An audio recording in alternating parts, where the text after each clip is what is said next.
Welcome to the Baseball Insiders. I am Adam Weinrib alongside FanSided MLB Insider Robert Murray. We planned to avoid Thursday this week because of March Madness, and we said we wouldn't go live unless, I don't know, Blake Snell signed or something. Well, Blake Snell signed late Monday.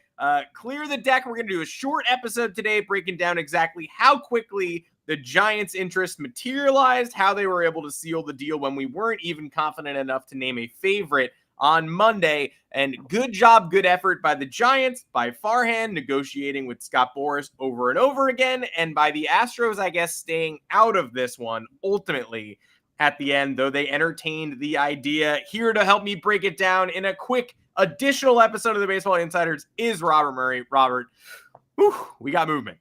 We finally got movement. Blake Snell is off the board. This is a long time coming. This is something that I thought was going to be happening like probably 3 months ago, but somehow Blake Snell ended up signing in mid-March here.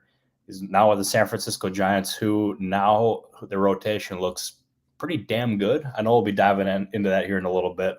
Adam Weinrib, I appreciate you joining me here today. How you doing? Appreciate you as well, of course. Yeah, we talked a lot of smack on previous episodes about the Giants rotation. We might have to atone for that today. Before we get into it, in a mini-sode, this podcast is brought to you by DraftKings. Of course, they're offering a fantastic sign-up bonus for new users. New customers can place a $5 first bet on any sport to instantly claim $150 in bonus bets when you sign up with our code Baseball Insider. That's any sport. That's March Madness. The pre-stuff is going on right now. Virginia is getting the snot kicked out of them by Colorado State. But the real thing tips off Thursday, so you still got time to get your bets in. If you sign up with our code Baseball Insider, you'll get your rewards, even if your first bet loses. And spoiler alert, it probably will. It not only gets you the bonuses, but it directly supports the podcast. Yes, they know you came because of us. So if you've been considering signing up for DraftKings, make sure to use the code Baseball Insider to maximize your first bets. This offer is only available to new customers who are 21 plus and physically present in legal gambling states. Please remember to always gamble responsibly. Check the episode description for the full terms of the offer to see if you qualify. And why don't you join us in the Discord if you haven't yet? It's a special Baseball Insiders community. Hit join on our YouTube channel, and we'd love to see you there. And the hat is the Phillies Single A Clearwater Threshers for those of you who are interested in keeping track. I know in the comments, sometimes people keep track. So there you go. Robert, it was the Giants. It seemed fair. Bob Nightingale got this one right when he pegged them as the favorites. I believe that was Sunday. We talked about it a little bit on Monday's show.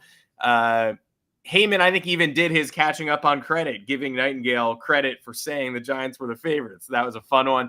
But Heyman got the breaking $31 million a year for 2 years, but an opt-out after year one.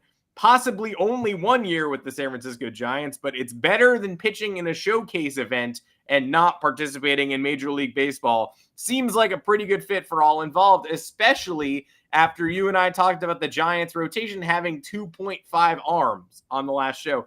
Blake Snell definitely qualifies as a full arm to me.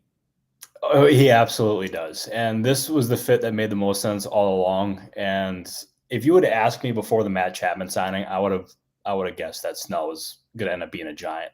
And then Matt Chapman signed, and Farhan Zaidi basically said that their offseason at that point was essentially over.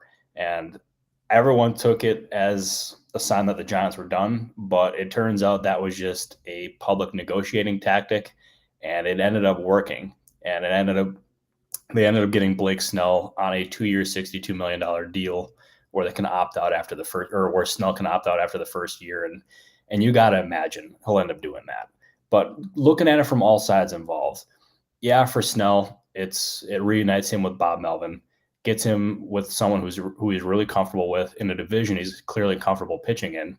For the Giants, this deal was a no-brainer. Getting Snell on that kind of a deal in a season where they've invested some pretty meaningful dollars into this roster. Obviously, part with some draft picks, so I mean that hurts, but they needed another piece, especially in the rotation. They got it. They also got a power bat earlier in the offseason. Like, I could not love their offseason more. I've had questions about Matt Chapman and just how much of an impact he can have offensively there, but for the dollar amount for that they got him for, that they got Snell for, that they got Lee for, that they got So therefore, I mean, you can't go wrong. And I think it was a really good deal and good offseason for the Giants. And I did some grades for the Giants in their offseason earlier yesterday, and I'm pretty sure I gave them like an A- or a B+.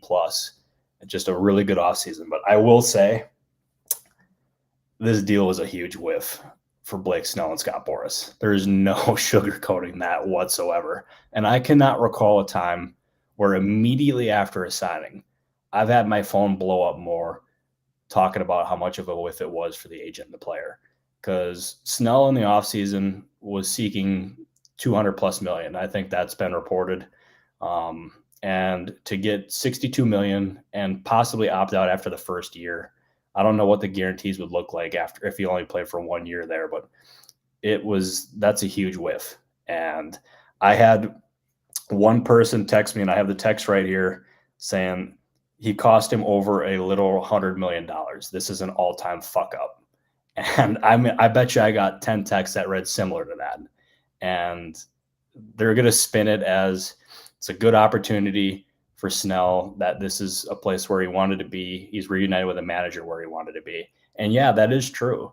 But they swung big earlier in the offseason, and they swung and missed. They'll have another chance at doing it again next offseason. But for now, that hurts. That hurts bad. And we know the Yankees had a $150 million offer on the table earlier in the offseason or something similar. Brian Cashman wouldn't commit to the particulars there. I'm sure there were opt-outs and deferred money, maybe, although the Yankees don't usually do that. But I'm sure there were some caveats that didn't make it just a flat 6-year 150. But we know that the Yankees had a pretty substantial offer on the table before they ultimately signed Marcus Stroman. There was conversation about Houston being interested in Blake Snell as recently as Friday, intensely pursuing him.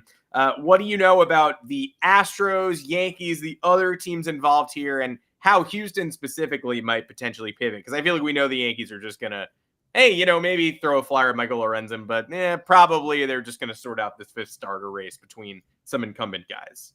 Yeah, I still am not totally convinced that the 6-year, $150 million offer that was reported is right.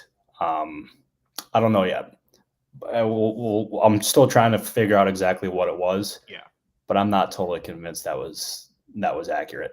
But as far as the Yankees go, like they had some late conversations with Snell, as John Heyman of the New York Post first reported. And it was always an extreme long shot that a deal would happen. With that luxury tax being a thing that was lingering over the Yankees' heads, like that just didn't seem like a potential fit. Same with Jordan Montgomery. I still think a Michael Lorenzen or a Mike Clevenger type there would make so much sense. It wouldn't break the bank. And even then, if they sign him for, let's say, like 1 year for $5 million or $6 million, just throwing a number out there. Let's say $6 million or $5 million. That's a flat number here. That would end up, with 110% luxury tax, they would have to pay a little bit over $10 million for that player this year. And honestly, like that's not a bad thing. If you're talking Snell for $31 million a year, that's a tougher pill to swallow for sure. So I think that's the kind of direction that the Yankees are more likely to look in. As far as the Astros, yeah, they had conversations with Snell and they had conversations with Scott Boras, and their interest was real. That is something that I gathered over the last 4 or 5 days. Like their interest was real, and there was signs that they were poking around the starting pitching market, but there was just a dollar value that, while it was getting closer on a short-term deal, that it made sense, but it just never got to the level where they were ready to pounce. And the Giants ended up the ones that did it. As far as the remaining search for rotation help, I think, like we saw Jim Bowden say yesterday, that they're not going to pivot to Jordan Montgomery. I mean, maybe they have more conversations there to just see exactly what the value is there. I mean, it doesn't hurt to see what it is, and if an opportunity arises, then I mean maybe. But Bowden's reporting would seem to indicate that's unlikely. I mean, obviously a Clevenger and Lorenzen type, I mean, they're veteran guys, but they're not going to provide the same star power and frontline ability that Blake Snell did. So I think that would probably be, I mean, it gives you arms, which I think they need. Clearly them looking for arms is indicates that they're like open to adding more to the rotation, but none of those guys are going to offer the same kind of upside as Snell. And I think that was just an opportunity that was too good for them to pass up. And yeah, I don't necessarily know where they're going to end up pivoting, or if they even do pivot. Well, Ronel Blanco and JP France right now soaking up some innings in Houston. So a lot of focus on the Yankees rotation issues, and they certainly have them, but Houston's not scot-free either. And speaking of scot-free, Boras, an offseason without him might have been a freer one for a lot of the players involved. I can't help but think about the reports of the MLBPA unrest that we heard yesterday and over the night when you mentioned that text you received about Boras actively costing Blake Snell $100 million or so. He has outsized influence this offseason, and every offseason. Farhan Zaidi quipped on Wednesday that he deserves a Presidential Medal of Freedom for dealing with Boras 3 different times this winter. This kind of does feel like a tipping point offseason for him after Chapman, after Bellinger, with Montgomery still on the market, JD Martinez as well. Obviously don't want to dive too deep into the secret conversations bubbling below the surface, but with that public report of Players Association unrest, I wonder if you've heard any of the spillover from that conversation too. Yeah, the reporting on that's been done by Evan Drellick and Ken Rosenthal and Jeff Passan, I mean, is spot on. Like, there's some definite stuff going on behind the scenes inside the MLBPA. And I think that's going to be something that gets played out over the next few weeks, maybe the next couple months. But as far as like the Scott Boras involvement's too strong because, but I don't think this is necessarily a sign of like a tipping point for Boras by any means, because Boras is, you look at his client roster, he represents some extremely talented players, and you look at him next offseason, he's got Juan Soto, he's got Corbin Burns, he'll probably have Blake Snell, probably have Cody Bellinger, and have a lot of these other guys that are going to be hitting the market, and they're all going to be ripe for huge deals. And Juan Soto especially, and you surely got to imagine after he turned down that mega deal from the Nationals, that he is going to be gunning for a number that's higher than that. And probably, I bet you he will get it, because like we talked about in the last episode, I still think Juan Soto is somehow underrated. But I think his contract that he gets next offseason is going to finally make him properly rated. And people are just going to be aware of just how special of a player he is. So I think after like this right now, like there's no doubting, like Boras is getting a lot of heat. Obviously from media, from fans, from other agents, and they're kicking him while he's down. But he's had off seasons like this before where he's had to take lesser deals, and then he's ended up coming out on top. I'm not going to doubt Boras. Like that's just a losing strategy. But yeah, there's no doubting this offseason's been tough. Like between the Bellinger, the Chapman, and the Snell deals, they all came in well under what he was seeking. So I can understand why people are giving him flack. And I'm being critical of him here too. But I think next offseason is going to end up being where he bounces back in a huge, huge way. Smash cut to Soto taking 2 years and $140 million with an opt-out after year 1 with the Yankees. Fan can dream. I do think it's noteworthy right before we sign off that we did go from the Giants might not have that rotation depth. We still might not be 100% confident in the players at the back end. Alex Cobb is working his way back from injury. The players, Wynn and Beck, who hit the IL in the first place to facilitate the Snell signing, are not going to be back soon. But the 1-2 in Logan Webb and Blake Snell, Cy Young frontrunners, both of them last year, that matches up well with anybody in my eyes. Spencer Strider and Max Fried, of course. Yamamoto still somewhat unproven. I'm not going to get up here and say like, we don't know what he is at all, because obviously we do. We have the data, advanced data from Japan. The ball's different, 6-man rotation, what have you. Still great pitcher. And Tyler Glasnow. Those are 2 great 1-2s in the National League. But my money in this current climate, depending on Snell being able to work into game shape quickly, I think the Giants have the best 1-2 in all of baseball right now. I'm curious where you stand on that. As always, you're a very wise human being, Mr. Adam Weinrib, because I feel the exact same way. And you look at that rotation from top to bottom now. I mean, I don't know how you're going to end up putting them between Logan Webb and Blake Snell. I mean, you're talking a really, really freaking good frontline rotation there. And then you have, or frontline starters. And then you have Kyle Harrison, who people who've watched the show know how high I am on him. I think that he's going to end up being the next superstar with them. And then you have Alex Cobb, who's like he's coming back a lot sooner than many expected. And then you're going to have Robbie Ray coming back as far probably around like the All-Star break or like right after that. I mean, that rotation is really freaking good. And obviously I'm seeing people here like in the comments, they're saying, Adam, you're crazy. Yeah. Talking about Musgrove and Cease being disrespected here. And I mean, they're all good pitchers. Don't get me wrong. But yeah, as far as overall talent and upside, I would go with the Giants. And this really, to me, it feels like those 2010, 12, and 14 teams for the Giants when they ended up winning the World Series, when they had Matt Cain, Madison Bumgarner, and Tim Lincecum. I got major vibes of that. And then you have, Alex Cobb and Robbie Ray like at the bottom of it too. I mean, that's this rotation has a shot to be really special. And if this offense is able to even be league average, if they can even get the top 10, we're talking about a team that could be really, really, really good.